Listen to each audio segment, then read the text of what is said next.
Vous allez bien, frères et sœurs, vous pouvez vous asseoir dans la présence du Seigneur. Vous avez passé une bonne semaine. Vous avez vu la grâce de Dieu dans vos vies, sur vos vies. C'est important de voir la grâce de Dieu. Alléluia. Est-ce que tu es dans la joie ce matin? Tu es dans la joie parce que l'Esprit de Dieu habite en toi. Tu es dans la joie parce que tu as une espérance. Tu sais que ta vie n'est pas sur cette terre.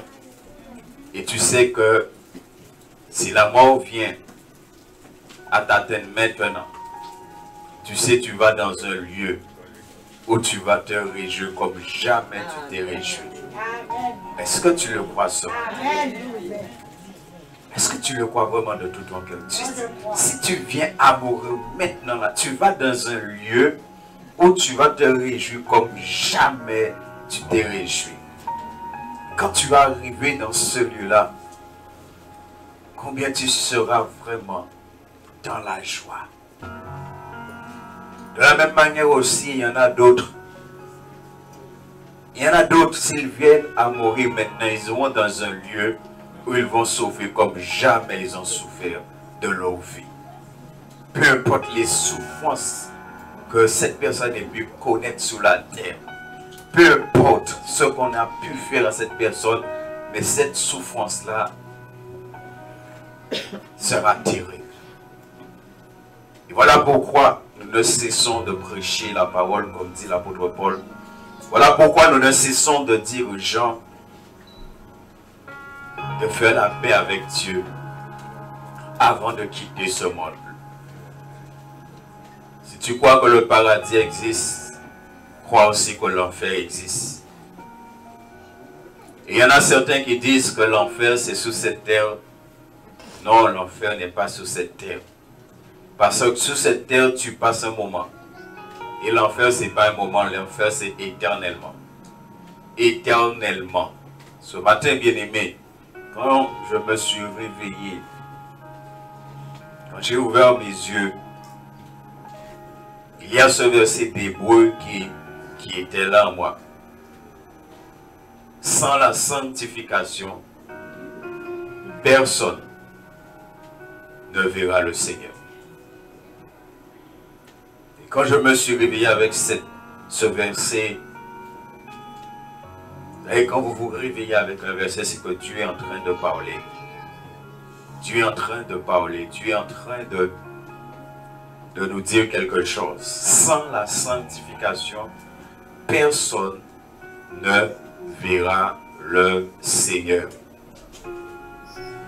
Il y a des gens qui disent, l'un qui est mort, un qui est vrai. Et moi, je m'ai dit ce matin, l'homme qui est mort, qui est trop tard pour vrai. Et ça qui est vrai, c'est que soit vous avez bon Dieu, soit vous en enfer. C'est ça qui est vrai. Et comme je l'ai déjà dit plusieurs fois ici, je le répète, l'homme dit en fait, mais sans bon Dieu, pourquoi vous êtes démon à venir chercher vous? Et lorsque tu meurs dans le Seigneur, tu vois des anges de Dieu habillés en blanc, revêtus de blanc, qui viennent te chercher pour t'amener là où ils doivent t'amener. Alors je vais te dire ce matin, n'attends pas qu'il soit trop tard. N'attends pas qu'il soit trop tard. Dans le puissant nom de Jésus. Alléluia.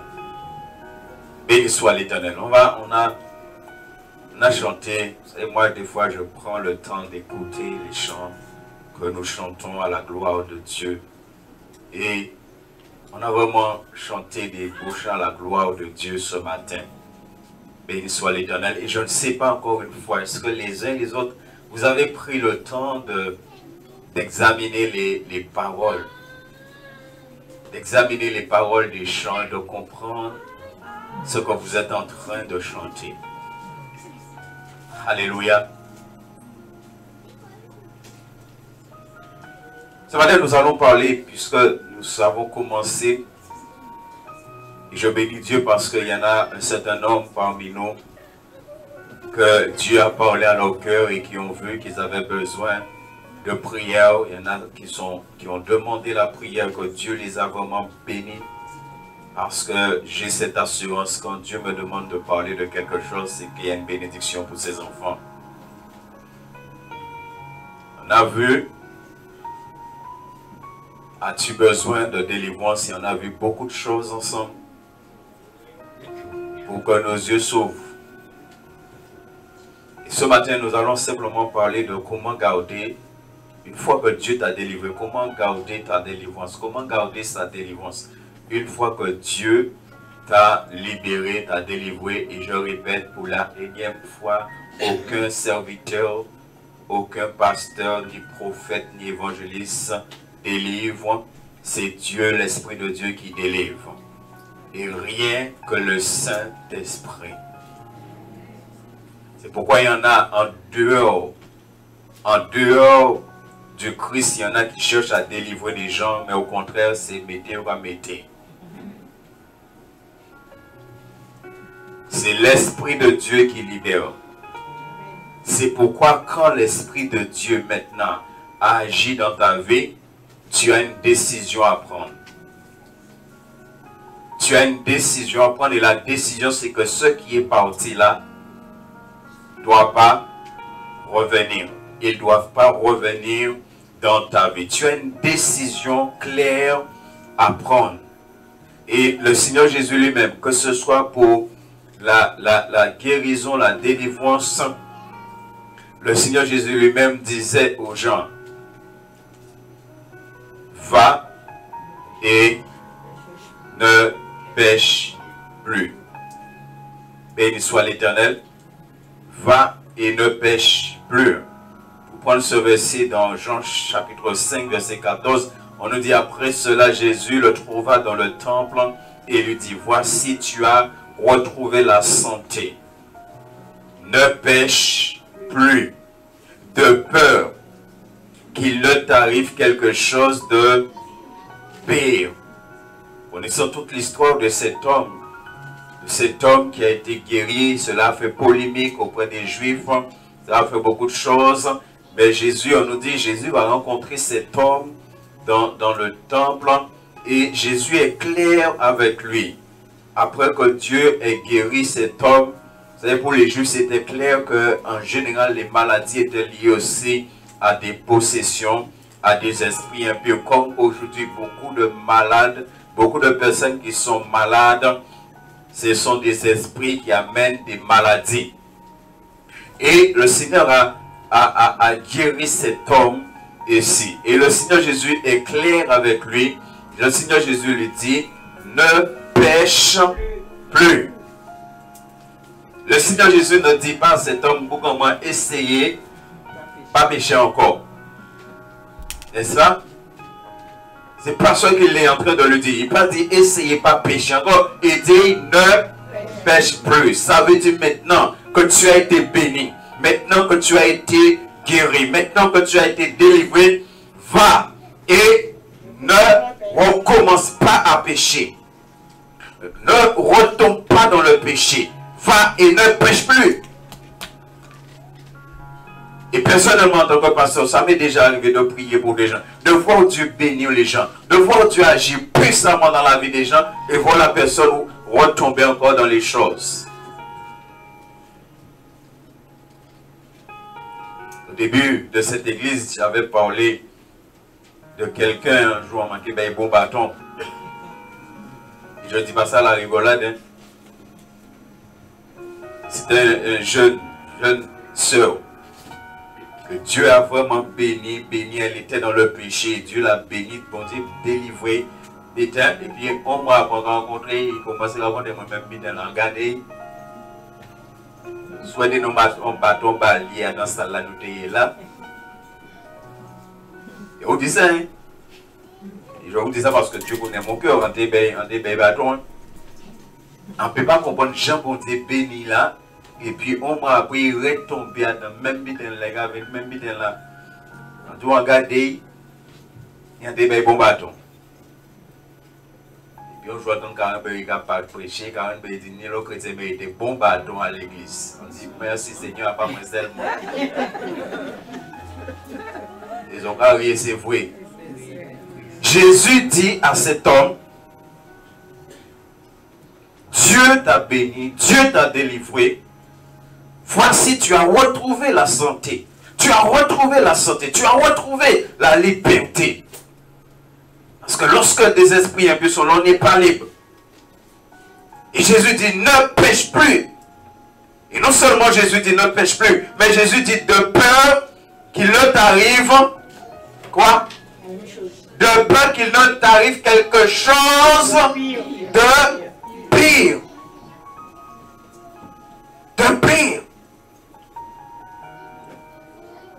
Et nous verrons un passage que nous connaissons bien tout à l'heure, qui parle effectivement que lorsque les démons partent, ils retournent et voient que la maison n'est pas remplie, ils prennent 7. Toujours dans Jean, le chapitre 8, verset 11, avec cette histoire de cette femme aussi qu'on connaît bien.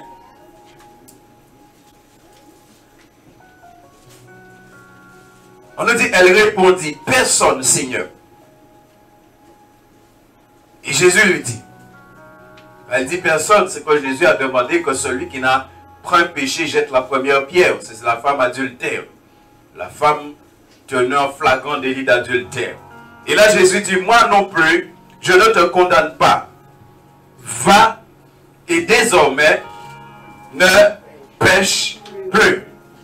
Est-ce qu'on se rend compte que Jésus parle, et Jésus parle dans le sens de ne plus pécher.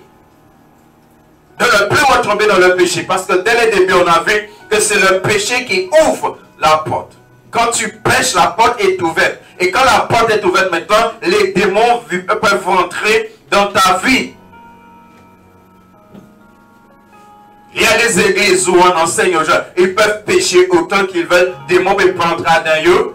Ça, on n'a pas traité ce point parce que je crois que c'est clair, un jour, certainement, on va traiter ce point. À quel moment un démon peut entrer dans la vie d'un enfant de Dieu, ou voire même se poser la question, est-ce qu'un démon peut entrer dans la vie d'un enfant de Dieu? C'est-à-dire quelqu'un qui a le Saint-Esprit. Il est clair que la question est oui. Parce que est-ce qu'un chrétien peut pécher? Est-ce qu'un chrétien peut rester dans le péché? La question est oui. Un chrétien peut pécher, un chrétien peut rester dans le péché. Et à partir du moment où tu pêches et tu restes dans le péché, démon peut rentrer à d'un via, à d'un âme et à d'un corps. Ça c'est clair. C'est pourquoi un enfant de Dieu, la Bible est claire. Oui, je vous ai dit ce matin, en me réveillant avec ce verset, la Bible te dit, sans la sanctification, personne ne peut voir le Seigneur. Un chrétien, un enfant de Dieu, il est appelé à vivre dans la sainteté. Un enfant de Dieu, il est appelé à se protéger des esprits impurs. À pas bondir et protéger, c'est vous. C'est pourquoi la Bible dit de résister au diable. À pas bondir qu'à résister au diable. C'est vous qui avez résisté. À pas bondir qui fait ça bon. Ça dit, si vous ne pas résister au diable, le diable qui est occupé d'eux. Et pourquoi Dieu te dit de résister au diable? Parce que Dieu t'a donné ce qu'il faut pour résister au diable. Dieu t'a donné ce qu'il faut pour combattre le diable. Dieu t'a donné ce qu'il faut pour combattre les démons. Et je répète ce matin, le diable doit avoir peur de toi. Le diable doit avoir peur d'un enfant de Dieu. Et c'est pas les démons, ne veut pas vous parler d'un diable à l'église. Et moi je suis clair, là où vous ne pouvez pas me parler d'un diable à l'église, c'est quand on dit diable non. Là où vous ne pouvez pas me parler des démons à l'église, c'est quand on dit démon non. Et du coup, vous commencez à parler des démons, démons là dérangent à non. Alors vous commencez à dire, ah, quand c'est là qu'on parle, les bâtiments de Bitabalia. Après, vous regardez ça, c'est ça, on regarde ça. Béni soit l'Éternel, va et ne pêche plus. Ça veut dire s'il y a des personnes ici que Dieu a déjà délivrées, ou que Dieu a déjà commencé un travail dans ta vie, maintenant tu es appelé à te garder, tu es appelé à te protéger, tu es appelé à fuir le péché.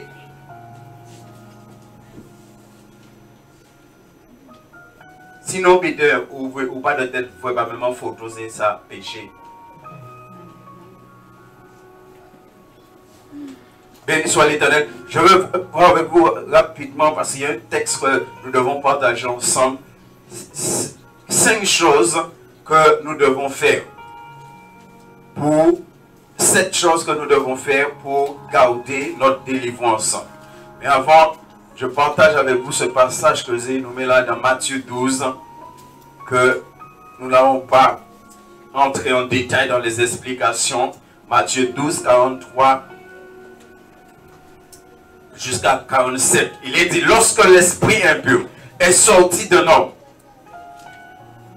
là, il est clair, il parle lorsque l'esprit impur, lorsque les démons est sorti d'un homme, il traverse des lieux arides, cherche du repos et n'en trouve pas.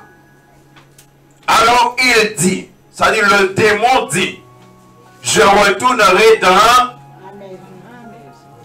Tu vois comment il considère ton corps, comment il considère ta vie, comment il considère là où il était, c'est taille. Tu lui appartenais. C'est sa maison. Et c'est pourquoi en tant qu'enfant de Dieu, tu dois être clair à savoir, est-ce qu'il y a un esprit impur en toi ou pas? Est-ce que tu as besoin de délivrance ou pas? Est-ce qu'il n'y a pas un ou plusieurs démons qui ont élu résidence en toi ou pas? Tu as besoin de savoir. Je retournerai dans ma maison d'où je suis sorti. Et quand il arrive, il la trouve vide, balayée et ornée. Vous voyez, la Bible te dit vide, balayée et ornée. Verset 45. Il s'en va. Il vient, il garde et il voit. Il voit casa vide. Il voit fille vide. Balayé, orné. Ouais, ça veut dire que vide, balayé, orné, ça veut dire réellement cette personne a été délivrée. Réellement, les démons là sont partis dans la vie de cette personne. Alors il s'en va et il prend avec lui 7 autres esprits plus méchants que lui. Il est déjà méchant, mais il cherchait 7 plus méchants qu'il. Il entre dans la maison. Vous voyez, il dit, il entre dans la maison.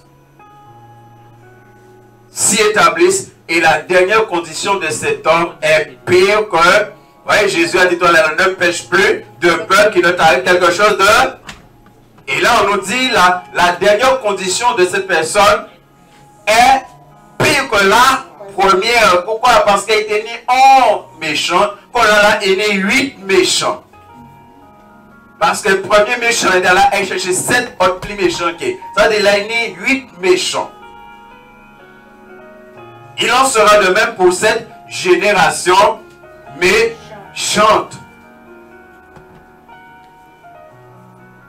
Laisse-moi te dire une chose ce matin. Si Dieu nettoie ta vie et tu retournes dans les choses, c'est que tu es vraiment un méchant. Tu es vraiment un méchant. Et c'est pourquoi, bien aimé, si le Seigneur agit dans ta vie, alors garde ta délivrance. Première chose, après la délivrance, que l'on doit faire plus que ce qu'on faisait avant, c'est Éphésiens 6, verset 10 à 18. On ne va pas parler de ces versets, mais simplement parler. La première chose qu'il faut faire, c'est se revêtir de toute l'armure de Dieu. Parce que si l'esprit a trouvé une faille et entre en toi, c'est parce que tu n'étais pas revêtu de toute l'armure de Dieu que Dieu t'a donné. Nous les connaissons, les sept armures là, que Éphésiens 6, vous notez, vous allez lire après chez vous. C'est la première des choses que tu dois faire pour garder ta délivrance. Te revêtir de toute l'armure de Dieu. Que Éphésiens 6, 10 à 18 nous enseigne. N'est-ce pas? Le bouclier de la foi, le casque du salut, l'épée de l'esprit, la ceinture de la vérité, les chaussures, la cuirasse de la justice et la prière. Tu prends l'engagement de te revêtir. Vous savez, frères et sœurs, prenez le temps d'étudier ce passage. Il y a des chrétiens qui vivent comme si ils sont tout le temps revêtus de cette armure. Non, quand vous lisez le texte biblique dit « Et revêtez-vous ».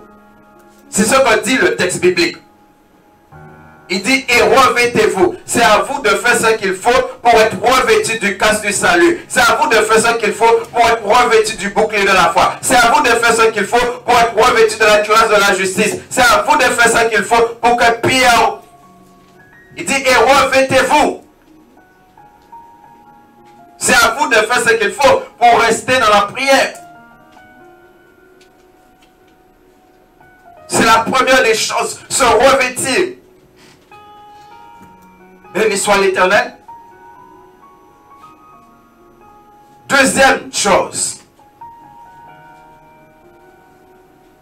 demeurer dans les Écritures. Jésus a résisté à Satan avec la parole. Demeurer dans les Écritures. Il y a des enfants de Dieu, effectivement, qui ne lisent pas beaucoup la Bible, et certains même le lisent très peu. Et Dieu les a délivrés, mais ils continuent à lire très peu la Bible. Non. Maintenant que tu as été délivré, tu as besoin de connaître la parole. Pourquoi? Parce que lorsque tu es délivré, la Bible te dit clairement, l'Esprit va revenir.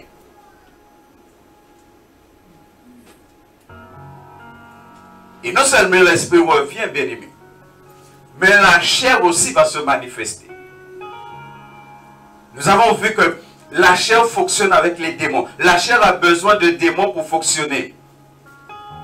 La chair est impure et la chair a besoin d'un esprit impur pour que cet esprit impur t'amène dans l'impureté. La chair a besoin de ça. Et la chair peut te faire comprendre que le démon n'est pas parti. Mais en réalité, le démon est parti. Et il faut connaître la parole pour proclamer la parole.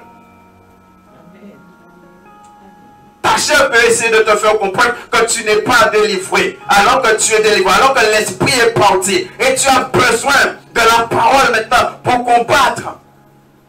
Jésus a combattu avec la parole.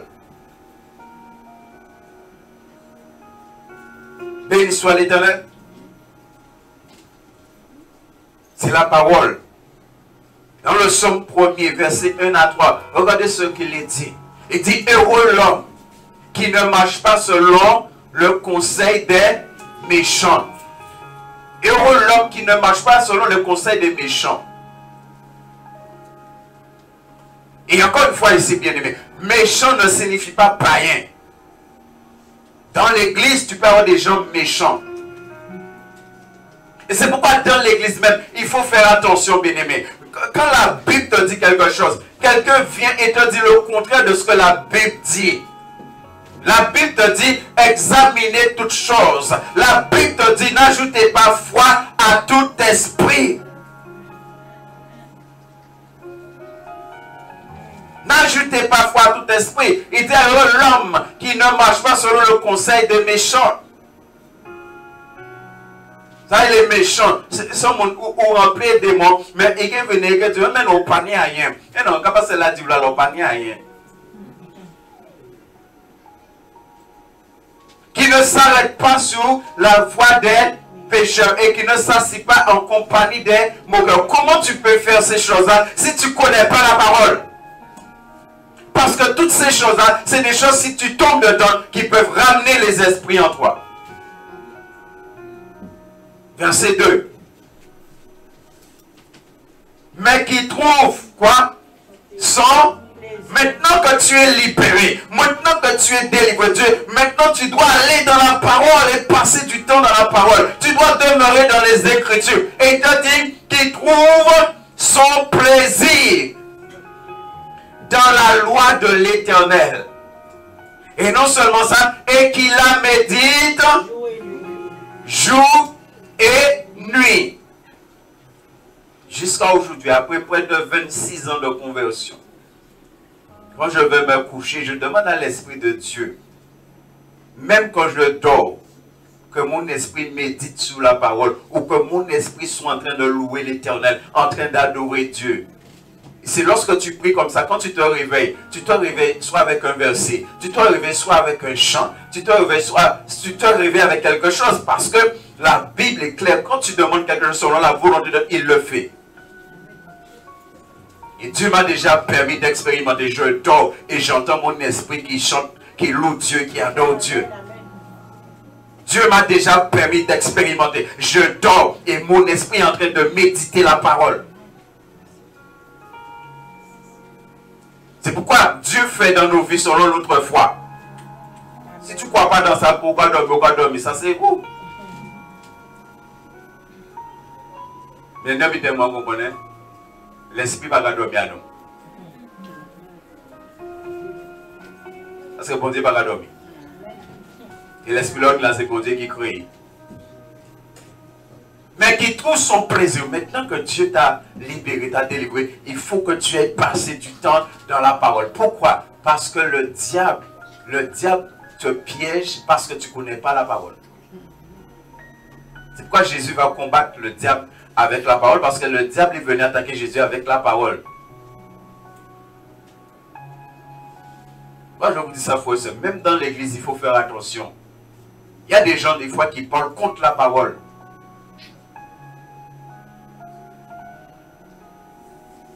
Dans le premier culte, vous voyez, on a parlé d'abandonner Dieu.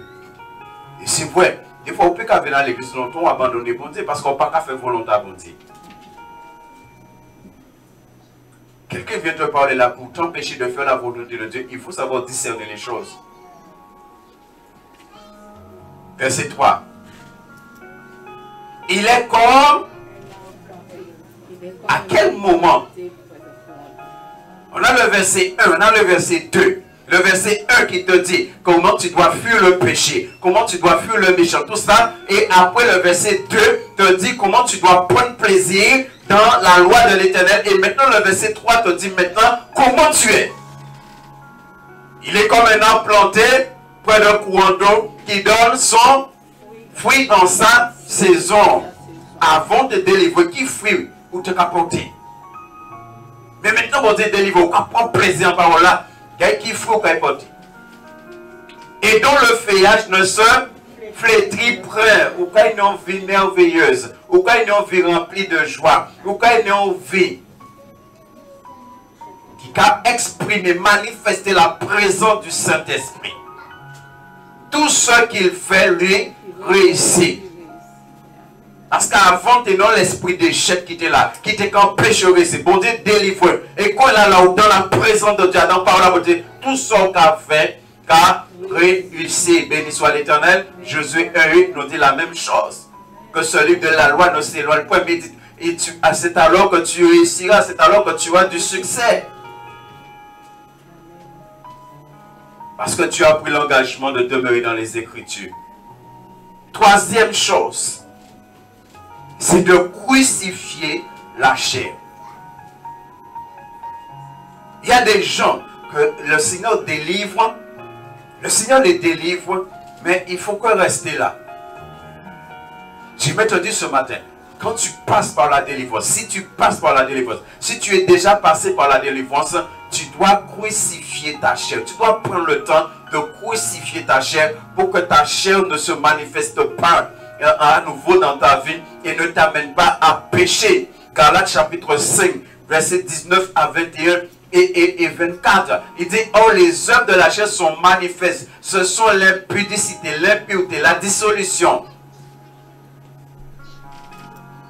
l'idolâtrie, la magie, les inimitiés, les querelles, les jalousies, les animosités, les disputes, les divisions, les sectes, l'envie, l'ivrognerie, les excès de table et les choses semblables. Je vous dis d'avance, comme je l'ai déjà dit, que ceux qui commettent de telles choses n'hériteront point le royaume de Dieu. Verset 24. Ceux qui sont à Jésus-Christ ont avec ses passions et ses désirs. Tout ce qu'on vient de dire là. Si autrefois le diable, les démons trouvaient faille dans ta vie, c'est parce que tu vivais selon la chair. Tu vivais dans ces choses-là, dans la jalousie, dans les querelles, dans l'idolâtrie. Tu vivais dans ces choses-là. Maintenant que Dieu t'a délivré, Il faut abandonner ces choses. Mais abandonner ces choses, c'est crucifier la chair. Il y a des gens, Dieu peut délivrer. Ils étaient dans la jalousie. Dieu les délivre, mais ils restent dedans. Ça veut dire qu'ils ne prennent pas le temps de crucifier leur chair. C'est pourquoi les esprits reviennent. Bien aimé, quand les esprits reviennent, c'est qu'ils trouvent faille. Moi, je suis celui qui croit. Quand Jésus délivre, il délivre. Et Jésus ne délivre pas de demi. La délivrance peut prendre du temps, mais Jésus ne délivre pas de demi. Béni soit l'Éternel. Ceux qui sont à Jésus-Christ ont crucifié la chair. Ça veut dire que après ta délivrance, tu dois pleinement donner ta vie à Jésus et tu dois crucifier ta chair. Tu dois mener un combat contre ta chair. Qu'est-ce que Jésus a dit? Jésus dit que celui qui veut le suivre se charge chaque jour de sa croix. Chaque jour, il doit se charger de sa croix. Il doit prendre la croix. Ça veut dire tous les jours, tu dois vivre une vie de celui qui a crucifié la chair. Parce que chaque jour, Jésus dit, tu dois prendre ta croix. Et la croix, c'est la crucifixion. Chaque jour, tu dois mener une vie de crucifié. Tu dois mener une vie. C'est pourquoi il a dit ceux qui sont à Jésus-Christ ont crucifié la chair. Ça, c'est tous les jours. Ça, tu ne dois pas arrêter. Tu as un combat à mener. Tu as un combat à mener. Bien-aimé, je suis celui, je le crois. Dieu ne passe pas son temps à délivrer quelqu'un. Dieu est un Dieu de grâce, oui, mais Dieu ne passe pas son temps à délivrer quelqu'un. C'est pourquoi Jésus a été clair. Va et ne pêche plus. Moi, je crois après un certain nombre de temps, vous dites qu'aller sur un verre des mois parce que c'est son choisi. Donc, il y a des gens qui n'aiment pas entendre ça, mais ni des gens qui aiment des mois. Il y a des gens qui disent, fais pas passer là de ça. Marca dit même parce que c'est la vérité. De même, les chrétiens, ils n'ont pas avoir des problèmes avec eux, mais ils n'ont pas chercher des livres. C'est que vous voulez rester avec des mois. Et moi, ça, bon Dieu, parce que vin, gourmet pour délivrer des démons. Bon Dieu, parce que Jean fait ça. La Bible dit en Romains, l'esprit qu'on a reçu, c'est un esprit qui ne fait pas de nous un esclave. Ce n'est pas un esprit de servitude. C'est un esprit qui nous parle. Qui nous dit les choses, qui nous révèle les choses. Pourquoi moi, jusqu'à aujourd'hui, je dis à cet esprit-là, le Saint-Esprit, s'il y a quelque chose dans ma vie, il faut me le dire, il faut me le révéler. S'il y a un démon dans ma vie, il faut me le révéler. Pourquoi j'aille voir un serviteur de Dieu pour qu'il prie pour moi?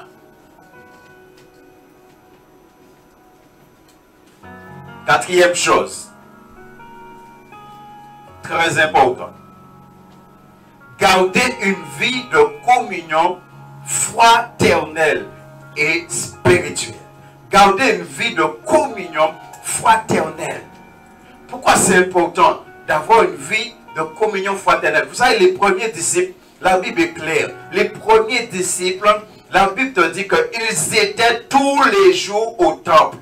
Tous les jours, ils étaient au temple. Tous les jours, ils étaient ensemble. Ils persévéraient dans la communion fraternelle.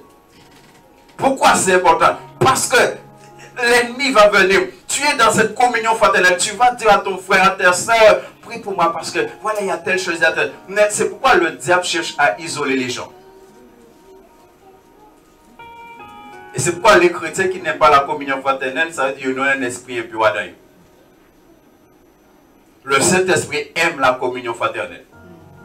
Le Saint-Esprit aime la communion fraternelle. Le Saint-Esprit aime lorsque on est ensemble. Et quand on est des chrétiens, ils ont plus aimé présence à païen qui présence à frère. Ça sont des chrétiens, ils ont ni esprit impur dans eux. Parce qu'on ne peut pas plus aimer présence à monde qui n'est esprit impur que présence à monde qui est le Saint-Esprit. Ils ont un problème. Est-ce que vous êtes d'accord avec moi? Ils ont libre de dire non. Hein? En qui j'unis le Saint-Esprit, et au plus préféré être avec un monde qui n'est esprit un peu qu'avec un monde qui n'est le Saint-Esprit. C'est qu'il y a un problème en vie. Donc il faut garder la communion fraternelle et spirituelle, parce que l'un va pas sans l'autre. Et comme je dis souvent par rapport à ça, la croix n'est pas un seul morceau. La croix c'est deux morceaux. La croix c'est la relation avec Dieu et la relation avec l'homme. C'est ça la croix, c'est deux morceaux. Relation avec Dieu, relation avec l'homme. Et il y a Jésus au milieu, parce que c'est Jésus qui permet la relation avec Dieu et c'est Jésus qui permet la relation avec l'homme. Il est venu réconcilier l'homme avec Dieu, mais l'homme avec l'homme aussi. C'est pourquoi la Bible te dit, entre juifs et non-juifs, il a brisé le mur d'inimitié qu'il y avait entre eux. C'est Jésus qui a brisé ce mur-là pour que juifs et non-juifs se retrouvent ensemble et vivent la communion fraternelle. Et c'est pourquoi après ta délivrance, la communion fraternelle est très importante. Si tu étais quelqu'un qui aimait peu la communion fraternelle, quand Dieu t'a délivré, maintenant tu dois aimer être avec tes frères et sœurs. Parce qu'après ta délivrance, tu auras un combat à mener. Tu auras un combat à mener. La Bible est claire, on a vu Matthieu. Le démon il va toujours revenir. Parce que c'est sa maison. C'est sa maison.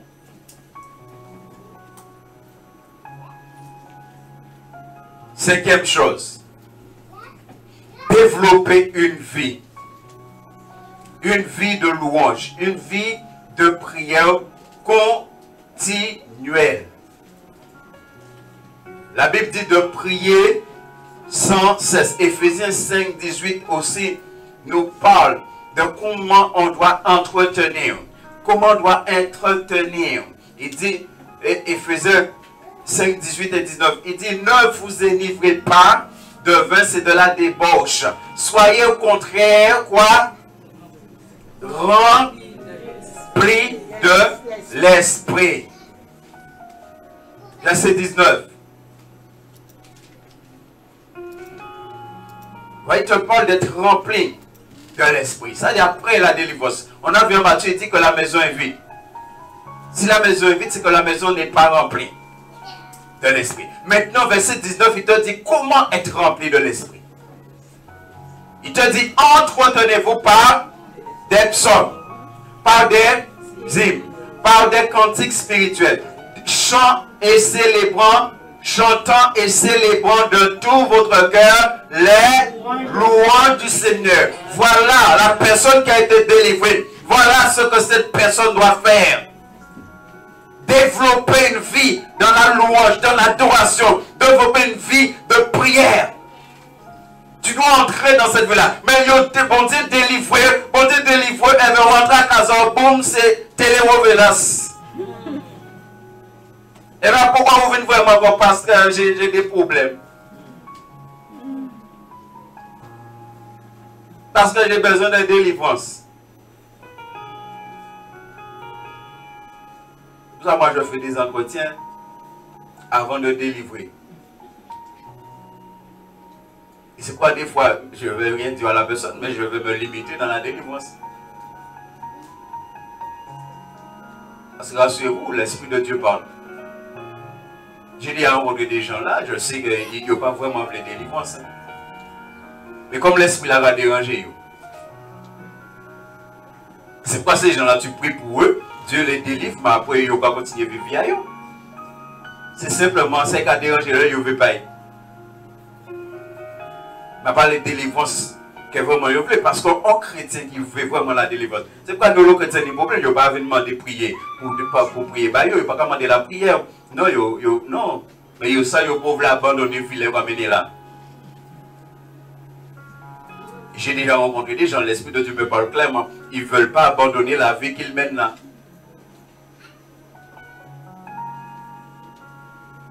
Il dit, entretenez-vous, entretiens ta délivrance. Et comment pour entretenir? Par des psaumes, des hymnes et par des cantiques spirituels. Et du cantique qui viennent de l'esprit.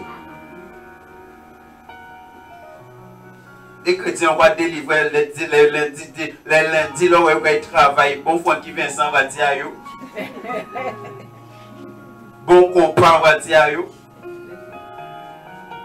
Il dit au cantique spirituel. C'est-à-dire, même là, après ta délivrance, tu ne peux pas écouter n'importe quoi. Même dans le domaine de la musique, il faut faire attention. Tu ne peux pas écouter n'importe quoi. Vous ne pouvez pas chanter n'importe quoi. Il dit chantant et célébrant de tout votre cœur les louanges de Dieu. Les louanges de Dieu. Vous savez, j'ai déjà donné ce témoignage ici. J'étais à l'école de disciples à Capestel, à Bananier. Et il y avait un fouet qui était là. Mais c'était qu'à chanter Smiranda toute la journée. Et on va donc nous tomber dans les deux. Il n'y a pas pour ça. Dis-nous une peu spirituel que bon monde. Dernière fois envoyé, il était presque fou. Je le connais, il est ici. Il est vraiment Smiranda, il a chanté toute la journée. J'espère que vous ne connaissez pas Smiranda. Alors, Smiranda, ouais, je connais ça. Ils ont fait power sale à danser, ils ont fait power sale, mais sale même. Il était chanté ça toute la journée. C'est-à-dire toute la journée, des démons qui entrent à l'œil. La Bible dit chantant et célébrant de tout votre cœur les louanges de Dieu. La personne qui a été délivrée. Voilà comment ta vie doit être maintenant pour rester dans ta délivrance. Pourquoi, bien aimé, c'est important? Pourquoi c'est important? Parce que la Bible dit que Dieu sait où. Ça veut dire, là, on constate qui démon est venu. Là, chaque fois il vient, c'est c'est méditant comme qui démon est venu à un moment là. Ça. Bon Dieu qui a siégé au milieu de louanges. Ça veut dire là, bon Dieu qui a siégé à dans âme, esprit, cœur, corps. Donc, quand un démon vient, il ne peut pas entrer là. Parce que quelqu'un voit la louange, adoration, prière, c'est ça qu'il voit là. Est-ce que nous comprenons, frères et sœurs? On doit entrer dans ça. On doit prendre cet engagement. Et ce n'est pas le pasteur qui va faire ça pour toi. Ce n'est pas Dieu qui... C'est ta décision. Maintenant que le Seigneur m'a délivré, je ne veux pas que les démons reviennent dans ma vie. Je ne veux pas de ça. Alors, qu'est-ce que je fais? Je veux entrer dans ça.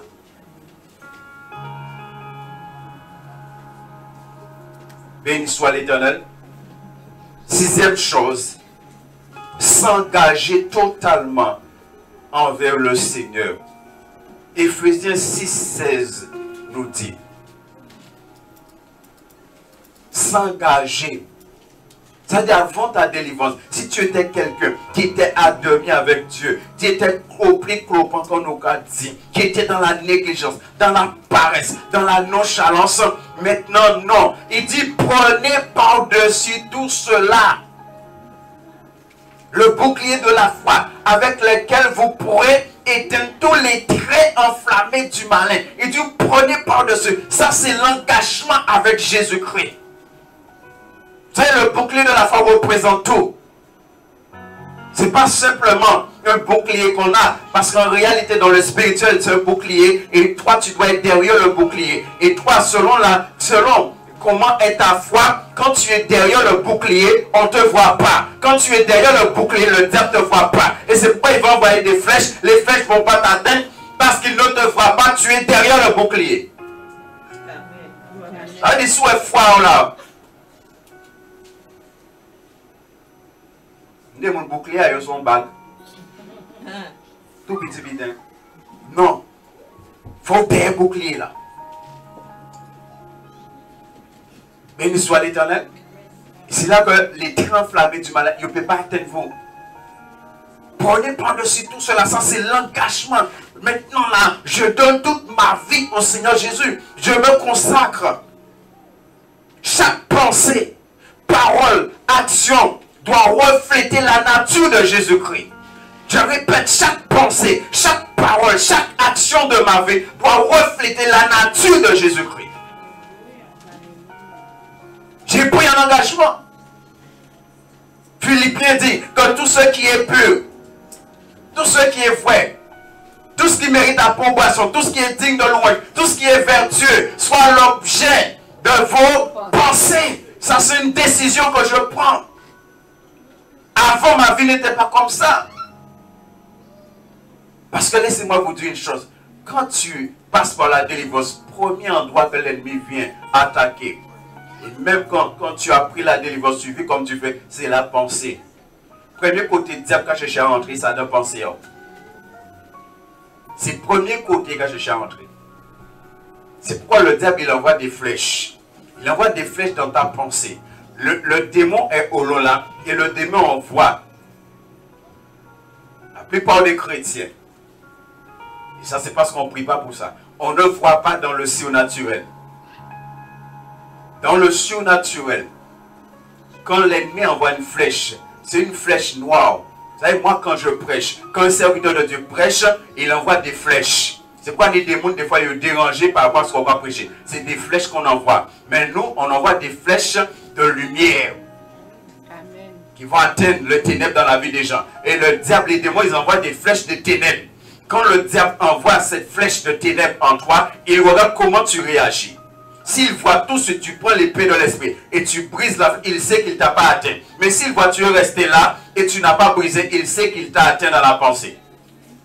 C'est pourquoi des fois nous recevons des pensées. Tu reçois une pensée impure par exemple. Il faut tout de suite combattre cette pensée-là. Mais on peut laisser la pensée nous atteindre. On ferait passer sur là, on sait passer sur là. Ah, quand il y avait moi, quand il disait, on flèche sur l'ennemi envoyé. Et puis vous connaissez, regardez ça. Ah, si pas bien bon, c'est parce que c'est bien. Bah, et là, on va fonctionner avec ça. Longtemps, on va crier, c'est ou là, on flèche l'ennemi, vous voyez pas, hein. Peut-être qu'on n'a pas même voix, ou bien on a d'autres pensées habitants. Mais vous, c'est ce que je vous dis. C'est des choses que j'ai expérimentées. C'est des choses que j'ai déjà vécues. J'étais jeune chrétien, je suis passé par un lycée où il y avait une jeune soeur dans l'église qui était à l'église. Elle me dit, mais je suis dans le cas, ouais, passant passé, bon lycée là, en même temps qu'à imaginer qu'elle fait des bites, peut-être il y a un petit gars, son bite, c'est là, et boum. Après ça, 11 semaines après, je devais entrer dans un jeûne. 3 jours sans manger, sans boire. Premier jour là, en bas bien. Deuxième jour là, en bas bien. Là, il prie, il dit, bon Dieu, mais pourquoi pas bien l'Esprit de Dieu ramenez-moi ces pensées-là. Et montrez-moi, Jean, diable, attaquez-moi. Parce que le diable savait j'allais jeûner la semaine d'après. On pensait, je sais de quoi je parle. Dès que tu n'es pas dans quoi dans ça, je sais de quoi je parle. Comment le diable peut atteindre quelqu'un par la pensée? J'ai déjà vécu ça. De toute façon, avec bon Dieu, il faut vivre l'éviter pour bien comprendre. Béni soit l'Éternel. Donc faites attention à ça. Quelqu'un a dit la foi et la confiance en Dieu sont les armes les plus puissantes contre les mensonges de l'ennemi. La foi et la confiance en Dieu, ce sont les armes les plus puissantes contre les mensonges de l'ennemi. Et là, le diable m'a atteint par un mensonge. Il fait moi penser que cela t'a dans des bitains alors que ce n'est pas vrai du tout. Il m'a atteint par la pensée, mais par un mensonge.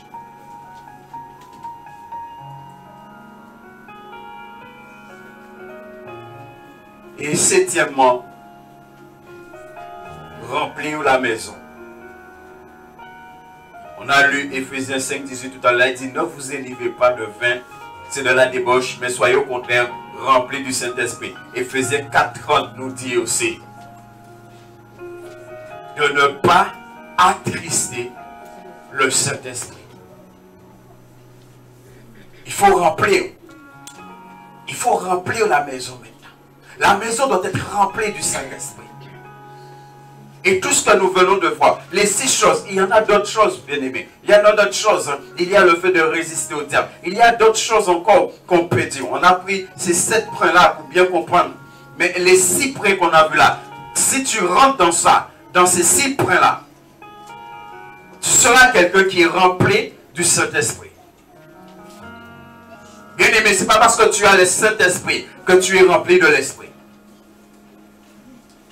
Ce n'est pas parce que tu as le Saint-Esprit Il y a des personnes, il y a des enseignants, il y a des pasteurs qui font quoi? Quand quelqu'un se convertit et à l'Esprit de Dieu, à ce moment-là, la personne est remplie du Saint-Esprit jusqu'à la fin de sa vie chrétienne. Ça, c'est faux, ça, c'est pas biblique. Allez lire la Bible, vous allez voir. Souvent, on dit, il fut rempli du Saint-Esprit. Il fut rempli du Saint-Esprit. Et à ce moment-là, ils se sont mis à faire des choses. Et en plus, les gens, quand la Bible dit furent remplis du Saint-Esprit, c'était des gens comme Pierre, c'était des disciples, des apôtres. La Bible dit, ils furent remplis. Et ils avaient déjà le Saint-Esprit. C'est toi qui cherches la plénitude de l'Esprit. Et quand tu es rempli de l'Esprit, il faut entretenir la plénitude du Saint-Esprit. Ça s'entretient. C'est pourquoi à midi, tu peux être rempli de l'Esprit. À midi 1, tu n'es plus rempli. Ou à midi 1, si vous voulez. Ça s'entretient. Alors vous dites, moi, on chrétien toute la journée devant télé et rempli de l'esprit. Et puis après, quand vous parlez, regardez ça, l'esprit m'a dit. Alors j'aimerais vous dire une chose ce matin, faites attention. Hein. Quand quelqu'un te dit l'esprit m'a dit, faites attention. Hein. La personne ne t'a pas dit le Saint-Esprit m'a dit. Hein. La personne t'a dit l'esprit m'a dit. Bien évidemment, j'ai reçu. La personne ne t'a pas dit, hein, le Saint-Esprit m'a dit, et j'ai reçu. Il bien dit, ouais, j'ai reçu. Et pas de le Saint-Esprit m'a donné, ni Dieu m'a donné. Il dit, j'ai reçu. Mon âme m'a donné, mon esprit m'a donné avec un bon les voix, parce qu'on est en train dans ça. On est en train dans j'ai reçu là. Alors pose des questions. Mon frère, ma soeur, est-ce que c'est l'Esprit de Dieu qui t'a dit? Ou qu'on voit très souvent, il dit, j'ai reçu. Mais il va dire, oui, oui, ah oui, c'est le Saint-Esprit. Parce qu'il sait bien soit menti si bon Dieu là, il a fait tout le temps. Allez, qui reste dans le j'ai reçu les verbes. Faites attention à ça, frères et sœurs. L'Esprit m'a dit, mais qui l'Esprit dit? Il va genre le Saint-Esprit dit, il dit l'Esprit m'a dit. Être rempli de l'Esprit pour garder sa délivrance. Mais pour finir avec vous, juste partager quelques points avec vous dans Ephésiens 4 et verset 17 jusqu'à 5, verset 1 et 2. Juste, on ne va pas détailler, mais partager quelques pensées par rapport à ce passage. Ephésiens 4.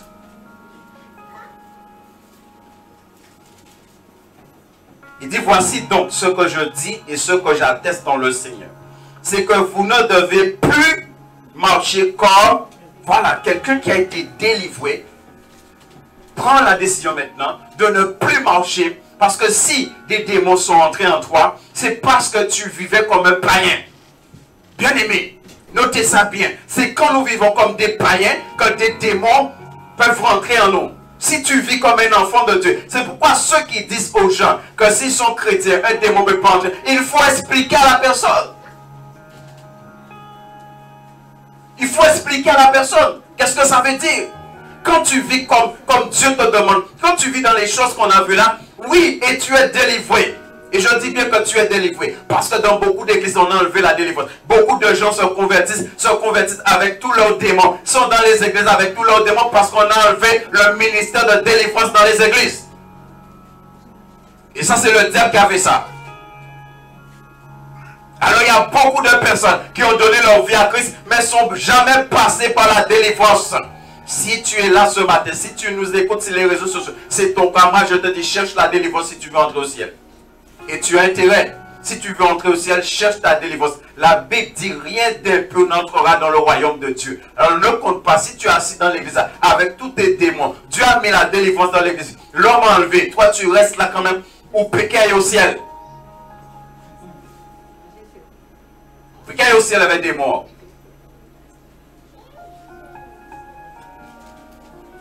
Donc on ne doit plus marcher selon comme les païens. Vous ne devez plus marcher comme les païens qui marchent selon la vanité de leurs pensées. Maintenant, tu ne vis plus selon la vanité de tes pensées. Tu ne vis plus selon tes pensées. Tu vis selon la pensée de Christ qui est en toi. Verset 18. On est un peu vite. Ils ont l'intelligence obscurcie. Ils sont étrangers à la vie de Dieu à cause de l'ignorance qui est en eux. À cause de l'endurcissement de leur cœur. 19. Ayant perdu tout sentiment, ils se sont livrés à la dissolution pour commettre toute espèce d'impureté jointe à la cupidité. Je ne vais pas m'arrêter sur les choses, mais il y a beaucoup de soi-disant chrétiens dans l'église qui sont cupides. Ça veut dire la cupidité, c'est le monde qui aime l'argent. Mais vous, ce n'est pas ainsi que vous avez appris Christ. C'est pourquoi on a vu qu'il faut maintenant demeurer dans la parole, dans l'écriture, pour connaître Christ, pour connaître qu'est-ce que Christ, pour apprendre à connaître Christ. Parce que moi, je crois à la grâce de Dieu. Et je crois que quand tu ne connais pas, Dieu te bénit. Quand tu ne connais pas, même quand le diable vient t'attaquer, Dieu te garde parce que tu ne connais pas. Dieu est Dieu. Dieu est Dieu. Dieu ne punit pas le juste à la place du méchant. Dieu est Dieu. Si dis-moi vous l'avez entendu et si conformément à la vérité qui est en Jésus, c'est en lui que vous avez été instruits à vous dépouiller. On a parlé de crucifier la chair. C'est ça le dépouillement là. Crucifier la chair. On doit se dépouiller de tout ce qu'on a vu là. Impudicité, cupidité, idolâtrie, envie, jalousie. On doit se dépouiller. Tu es passé par la délivrance. Maintenant tu te dépouilles de tout ce qui t'a conduit. C'est pourquoi je vous encourage, ceux qui sont déjà passés par la délivrance, je vous encourage. Prenez le temps de prier. Prenez le temps de jeûner. Allez au pied du Seigneur pour que les démons ne reviennent pas dans vous. Il a même mieux cherché à révéler l'Esprit de Dieu tout ce qui n'est pas les bons. Et là encore, je vous parle de choses que j'ai expérimentées personnellement.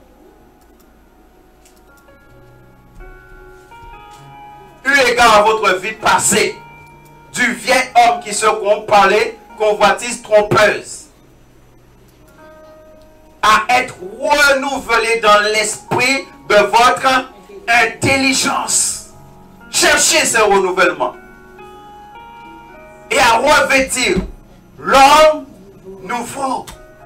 À revêtir l'homme nouveau. Créé selon Dieu dans une justice et une sainteté qu'on produit la vérité. Tu rentres dans une vie de vérité maintenant. Tu vis dans la vérité. Tu es vrai avec Dieu, avec tes frères et sœurs. Tu rentres dans cette vie-là. Bien aimé, quand tu rentres dans cette vie-là, diable ne peut pas toucher. La Bible te dit dans 1 Jean 5, 18, celui qui est né de Dieu ne pêche pas. Celui qui est né de Dieu ne pêche pas. Et après il te dit Dieu le garde. Mais d'abord il dit ne pêche pas. Et Dieu le garde. Quand tu ne pêches pas, Dieu te garde. Quand tu ne pêches pas, les démons ne peuvent pas venir. Les démons ne peuvent pas t'attaquer. Quand tu ne pêches pas. Il faut savoir c'est quoi le péché. La Bible dit le péché c'est la transgression de la loi. Dès pour votre Bible écrit en bitin. Et au pas qu'à faire, c'est ou à don péché. Pour ça, moi je suis clair. On ne vient pas à l'église pour faire plaisir à l'homme. On vient à l'église pour honorer, adorer Dieu. Si tu ne viens pas à l'église là, tu es dans le péché. Et comprenez-moi bien, il y a des gens qui entendent ça et puis qui comprennent ça comme ils veulent.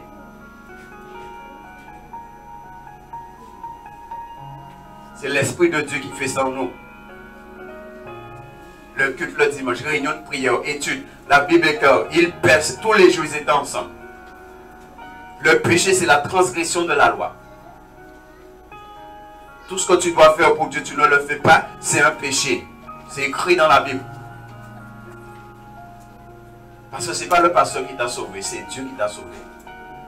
Et Dieu t'a sauvé pour lui obéir. Dieu ne t'a pas sauvé pour faire ça au blé. Nous savons que quiconque est né de Dieu, voyez le verset, ne pêche point, mais celui qui est né de Dieu se garde lui-même. Et le malin ne le touche pas. Voyez, il dit, mais celui qui est né de Dieu se garde lui-même. Maintenant, tu es passé par la délivrance, tu dois te garder. Tu dois garder la maison. Parce que les démons disent, c'est ma maison. Mais toi, tu dois garder la maison. C'est toi qui gardes la maison. Béni soit l'Éternel. Nous continuons avec Éphésiens. Yahweh vêtu la nouvelle. C'est pourquoi renoncez au mensonge et que chacun de vous parle selon la vérité à son prochain. Car nous sommes membres les uns des autres. Si vous vous mettez en colère, ne péchez point. Que le soleil ne se couche pas sur votre colère. Et ne donnez pas accès au diable. Littéralement dans le grec, c'est ne donnez pas place au diable. Ne donnez pas place au diable dans notre vie. Ne donnez pas accès au diable. Ça veut dire de se mettre à nouveau sous le joug de Satan. Verset 28. Que celui qui dérobe ne dérobe plus, mais plutôt qu'il travaille en faisant de ses mains ce qui est bien pour avoir de quoi donner à celui qui est dans le besoin. Qu'il ne sorte de votre bouche. Qu'il ne sorte de votre bouche, de la bouche de celui qui a été délivré par le Seigneur, aucune parole mauvaise. Aucune parole mauvaise. Mais s'il y a quelques bonnes paroles, qu'ils servent à l'édification et communiquent une grâce à ceux qui l'entendent. N'attristez pas le Saint-Esprit de Dieu, par lequel vous avez été scellés pour le jour de la rédemption. Que toute amertume, toute animosité, toute colère, toute clameur, toute calomnie, toute espèce de méchanceté disparaissent du milieu de vous. Soyez bons les uns envers les autres, compatissant, vous pardonnant réciproquement, comme Dieu vous a pardonné en Christ. Vous savez, l'esprit du non-pardon là est dans beaucoup d'enfants de Dieu. L'esprit du non-pardon. Les chrétiens là qui ne pardonnent pas. Les chrétiens qui ont du mal à pardonner. Ça, c'est l'esprit du non-pardon. Et tu ne peux pas être quelqu'un qui a été délivré et qui ne pardonne pas. Béni soit l'Éternel, on continue. Devenez donc les imitateurs. Maintenant, tu as été délivré. Deviens un imitateur de Dieu. Parce que tu as expérimenté ce que c'est qu'avoir des démons dans ta vie. Tu l'as expérimenté, tu l'as vécu. Mais maintenant, tu ne veux plus vivre cela. Tu deviens un imitateur de Dieu comme des enfants bien-aimés. Oui, sœur, il y aurait tellement à dire sur ces choses, sur ces versets. Dieu le Père me demande de l'imiter. Parce que l'esprit qui est en moi, c'est l'esprit de Dieu. Donc l'esprit peut m'amener à imiter Dieu. Je vous ai dit ça la dernière fois. Parce qu'on a besoin de comprendre la parole et d'entrer dans la révélation. Comment le Saint-Esprit sonde même la profondeur de Dieu. Et tu me dis, tu ne crois pas que le Saint-Esprit peut te faire connaître la profondeur de Dieu. Si le Saint-Esprit sonde même les profondeurs de Dieu, le Saint-Esprit peut t'amener à connaître les profondeurs de Dieu. Tout dépend de ta foi. Moi je prie, je demande à l'Esprit de Dieu de m'amener à entrer dans les profondeurs de Dieu, à connaître les profondeurs de Dieu, de connaître la profondeur du cœur de Dieu. J'ai déjà partagé ça avec vous. J'ai voulu savoir ce que c'est que la sanctification. J'ai voulu savoir, j'ai voulu voir. Et Dieu m'a permis de voir un jour. Et j'ai vu.